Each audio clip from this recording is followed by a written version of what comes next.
Iñaki Dorronsoro Ataundarrak umoretik idatzitako novela beltza ondu du Erein argitaletxearen eskutik.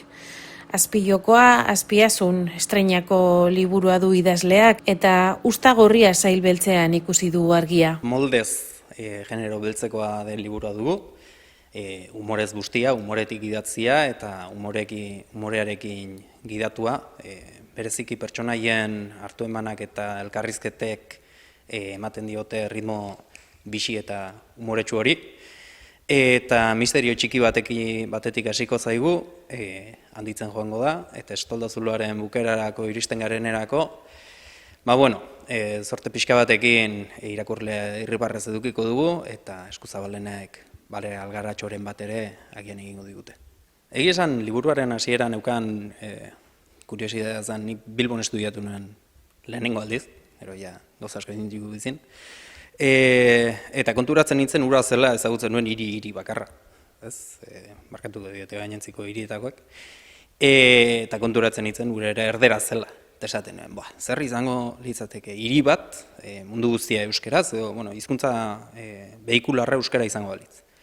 Eta hori imaginatzen, eta esan nuen, alperri da idealizatzea, izango litzateke oraintxe den bezalakoxea, baina euskeraz.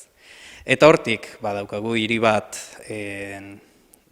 iluna, grisa, jendea biztanleria nahiko apatiko dagoena, ez dagoena antolatuta, ez dena kezkatzen bereaz aparte, lapurretek eta ustalkeriak jana, eta pixkanaka joango dira ikusten, zenbateraino ari den hori hiria bera jaten, eta hiriko bertako biztanleei eragiten. Batez ere, Azpiazu izeneko auzoan bertan oinarrituko da kasu hori guztia, eta hortik izena.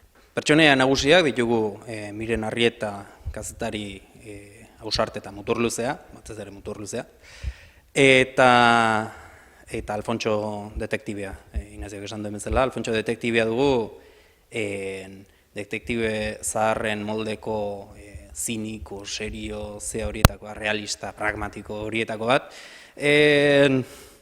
ipurdian zulo asko dituena, eta Miren harturatuko zaigu zulo horiek guztiak seinalatzeaz.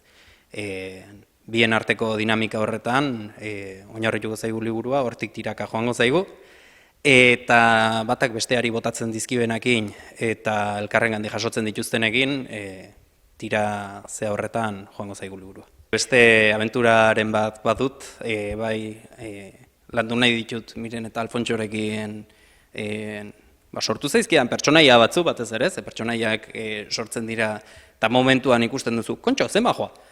Eta majo izate horrekin leku gehiago hartzen du historian, eta azkenerako daukazu pertsonaia bat urrungo liburuan ezagutu nahi duzuna. Eta honekin baduzkat, era berean, irakurtzen dizkidaten bitartean, nik aldudan guztia idatziko dut, hartzen didaten guztia, esploratu nahi dut, ikasi nahi dut, hasi berri zaidan mundua da, eta segi nahi dut mundu horretan, zalantzaik gabe.